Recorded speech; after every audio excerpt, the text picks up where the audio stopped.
परिवार से मैं दादरी में भी मिला था, क्योंकि पहले मैं ज्वालागढ़ जाना चाहता था तो प्रशासन ने कहा कि दादरी मिल लीजिए।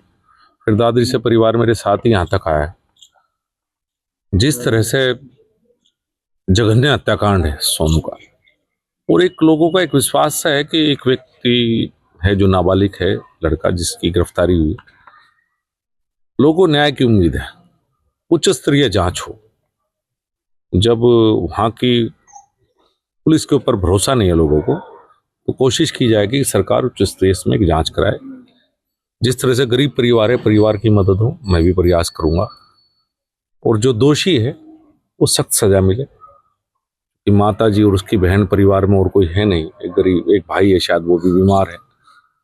पता नहीं किस तरह के हत्यारे हैं जो थोड़े से पैसे के लिए एक गरीब व्यक्ति की इस तरह से जान ले सकते हैं। इससे दर्दनाक घटना, ऐसी घटना तो कभी कभी होती है। उच्च स्तरीय जांच हो, बात करेंगे लखनऊ में भी, और इन्हें परिवार को न्याय मिल सके। पहले कपसाड़ और अब इस हत्या को भी जातियों में बांट दिया गया है, जाति के हिसाब से देखा जा रहा है। देखिए, मैं तो इस बात को स्वीकार नहीं करता। अपराधी तो अपराधी है। इसके पास जो बताया परिवार ने, जो रिश्तेदारों ने वहां पे बताया, ज्वालागढ़ के पैसे थे, पैसे लूट कर हत्या की गई है। तो इसमें हत्यारा है, उसकी कोई जाति की बात तो इसमें बिल्कुल भी नहीं है, वो कोई भी हो सकता था।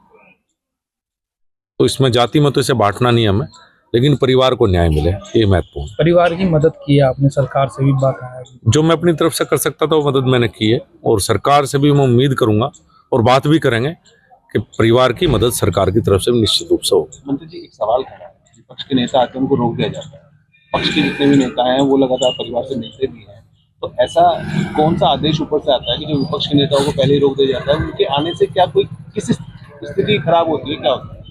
देखिए, मैं भी ज्वालागढ़ जाना चाहता था, आज ज्वालागढ़ में जो हत्या हुई, क्योंकि वो भी मुजफ्फरनगर लोकसभा का हिस्सा है, मुझे भी वहां जाने से मना किया गया, तो मैं परिवार से दादरी मिला।